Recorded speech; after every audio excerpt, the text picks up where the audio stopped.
There were giants in the earth in those days, and when the sons of God came in unto the daughters of men, and they bare children, the same became mighty men, which were of old men of renown.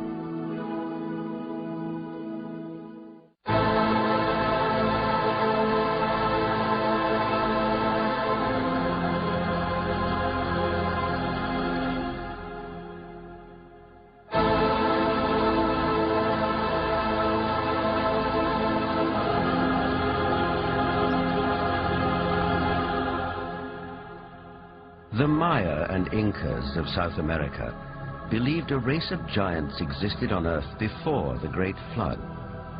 So did many other ancient civilizations. Some took them for gods, others left likenesses of them in stone or wrote about them in their histories.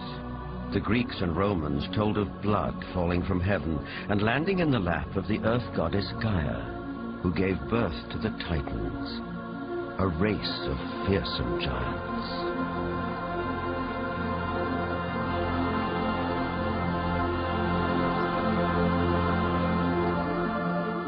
Perhaps the most famous of all was Goliath, the Philistine, one of 5 giant brothers. Vendell Jones is an archaeologist with a style of his own. He spent a lifetime tracking down Goliath and the Ark of the Covenant, with which the Jewish holy book of the Midrash tells us the giant made off. Goliath thrashed his way through the Israeli soldiers, ran over and scooped the ark up on his shoulder, slew Pinchas and Hophni, and took the ark back to the camp of the Philistines. It was in this field, 15 miles southwest of present-day Jerusalem, that legend says Goliath was finally slain. Not by a giant warrior like himself, but by a puny boy, David, who, as this 9th century BC tablet indicates, would later become king of the Israelites. David reached into his script. He pulled out this black thing with long leather straps, and he put it on his arm and wrapped it like this, and said, "You have come against me with a buckler and the armor and a shield and a sword, but I'm coming against you in the name of the Lord God of Israel." Then he reached in and pulled out another set of leather straps, but this one had a stone in it.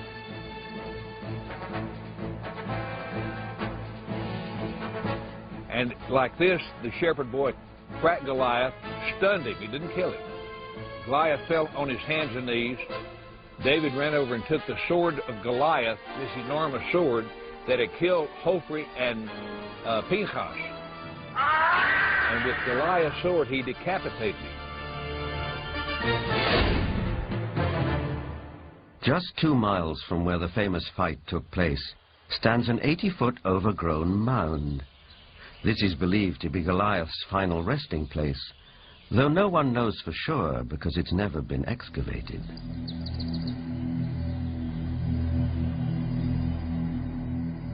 In the American Midwest, there are also many large mounds, which are said to be graves.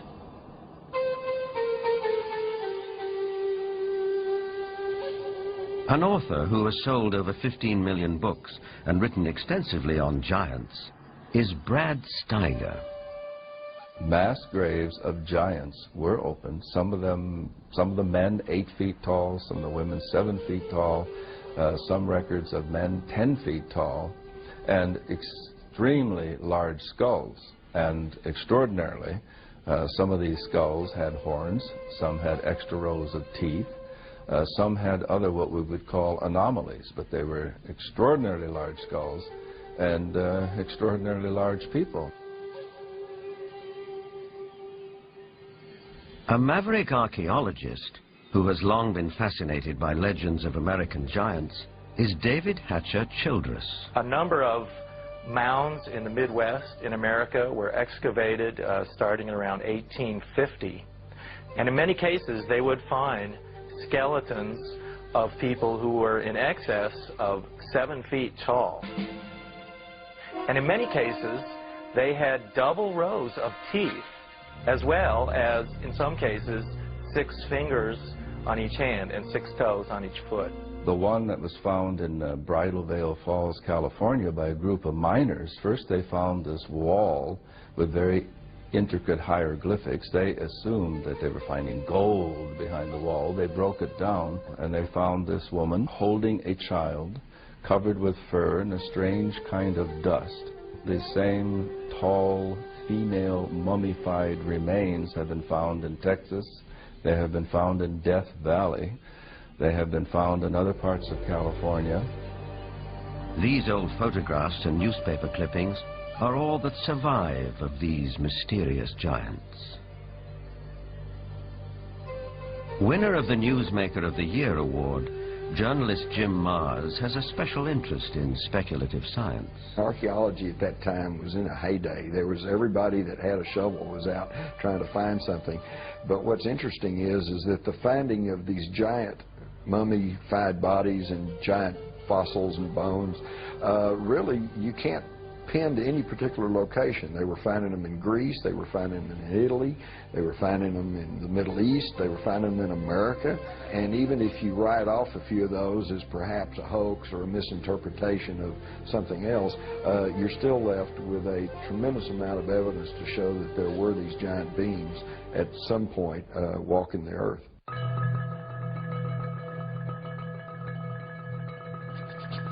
In 1912, ranchers started coming to this isolated cave near Lovelock, Nevada, to dig out bat guano for fertilizer. Inside, a surprise was waiting for them. They began excavating the 10 to 15 feet of guano that was here in this cave. They started discovering some unusual artifacts. They found duck decoys and baskets, other things for hunting and fishing in the nearby lake that's now drying up. But then they made some very unusual discoveries, and those were of red-haired giants that were mummified. These giants were 6.5 to 7 feet tall. In many cases they were mummified, wrapped up like Egyptian mummies, and they had long red hair going down to their shoulders. The ranchers couldn't explain it. It was the strangest thing they'd ever seen. But the Paiute Indians who lived around here knew all about it. In fact, back in 1883, Sarah Winnemucca, a Paiute Indian princess, had written a book called Life Among the Paiutes. In that book, she talked all about the giant, red-haired people who used to live around this lake and live in this cave. She claimed they were cannibals. That tribe would eat the dead. They would make war on my people. My people went to work and gathered wood to fill up the mouth of the cave. At last my people set it on fire and called out to them, "Give up or you will die." But no answer came. Now, one of the great mysteries of the West is what happened to these giants? There was nearly 60 skeletons brought out of this cave, but today they're nowhere to be found. Is it that there is some kind of archaeological cover-up that has occurred here? Something that concerns giants? Perhaps the entire story may be a rural legend, or like tons of buffalo bones, the remains may have been burned and used with the bat guano as fertilizer. Whatever the explanation, proof that there were giants here has disappeared. Whatever the explanation, proof that there were giants here has disappeared. Yet at the same time, tantalizing clues to their existence can be found all over the world.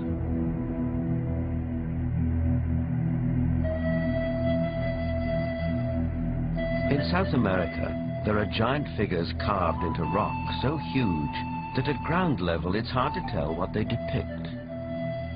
Though from the sky that becomes dramatically clear.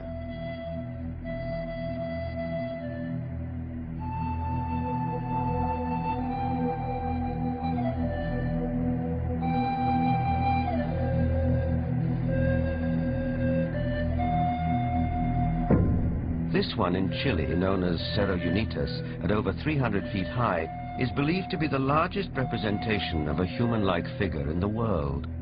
Who carved it and why remains a mystery.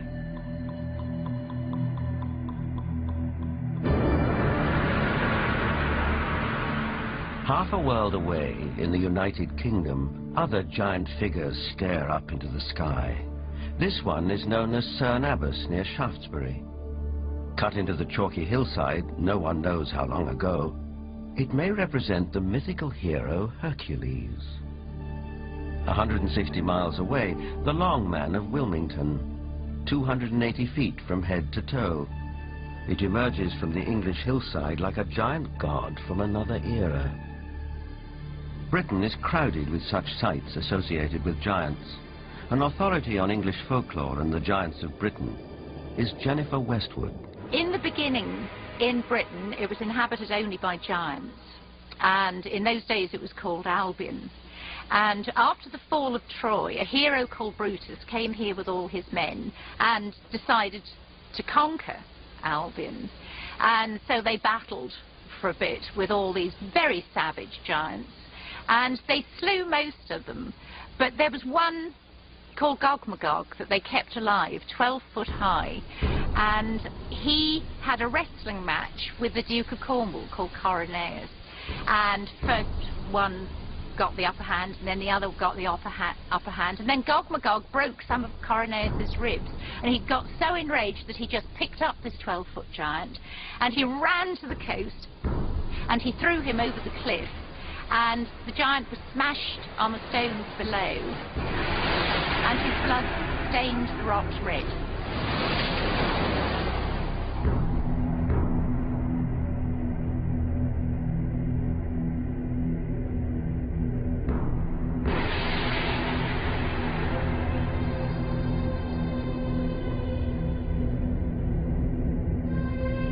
Giants also figure in the mythology of Stonehenge, arguably the most famous megalithic structure in the world. These massive standing stones, the largest 30 feet tall and weighing 50 tons, were erected here thousands of years ago. The early Britons called the stone circle the Giant's Dance and believed giants had built it. Who really built Stonehenge and how they did it are enduring mysteries. Perhaps in the end, we have to turn to legends for an answer. This was somebody in the past with a technology that we don't have, or a magical skill we don't have, creating these things.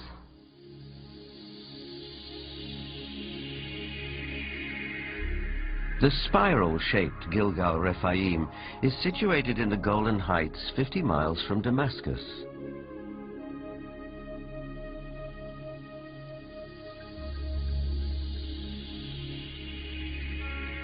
Constructed from an estimated 40,000 tons of loose rocks, it is remarkably reminiscent of Stonehenge. Both have been dated at around 5,000 years old and have similar megalithic stones. And like Stonehenge, Gilgal is also said to be associated with giants. Only in this case, there's biblical text which seems to support the claim.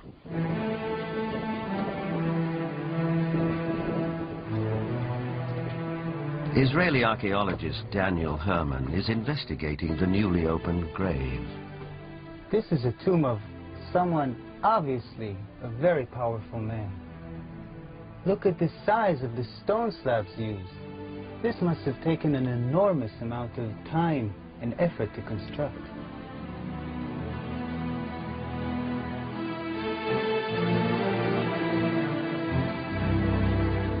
When the Israelites came here and wrote their Bible, it was already here. They saw it.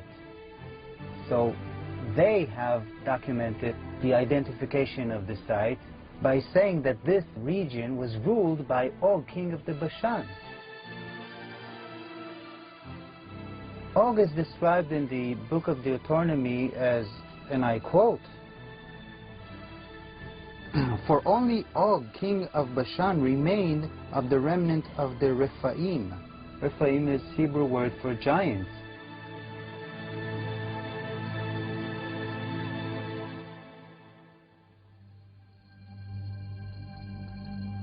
The surface of our planet is strewn with gigantic constructions dating back thousands of years. They're in the deserts, on the plains, under the oceans, high on the mountains, like those in South America. I think the world looked like the cities we see in Machu Picchu, Tiahuanaco, Sacsayhuaman. I think it was a world peopled by giants who structured their buildings out of massive building blocks, 500-ton, 250-ton blocks. Massive ruins, the scale of which stagger the imagination, are found throughout Central and South America.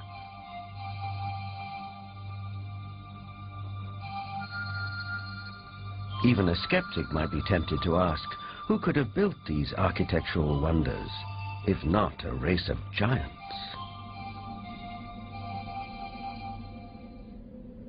People of the Mediterranean island of Malta have an ancient belief that their island was known as the last stronghold of the giants of Europe.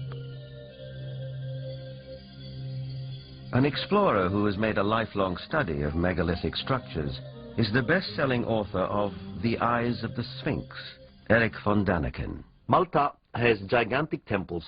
They date really back to the past. Nobody knows exactly, but 5,000 years at least BC. And one of the temple in Gozo still today has the name the Temple of Giant, Gigantia, they call it there. A local legend says the temple was built by the giantess Sansuna. The blocks are so huge, so heavy, that no normal human being could have moved it. In Bolivia, only 30 kilometers from Lake Titicaca, there are gigantic stone platforms all over the place. The largest of it was once 29 meters long. Its weight has been calculated with 900 tons. Now, this is on a place where we are 4,100 meters high in the Andes, which means there are no trees, no wood, nothing. It is not possible to transport a 900-ton platform without any wooden rollers. Even with wooden rollers, it would be extremely complicated. So these facts are here. You can see them, touch them, photograph them, but there is no explanation for it. For sure, the pre-Inca Indians, the Aymara, were not able to move it. So what is it? What's the result?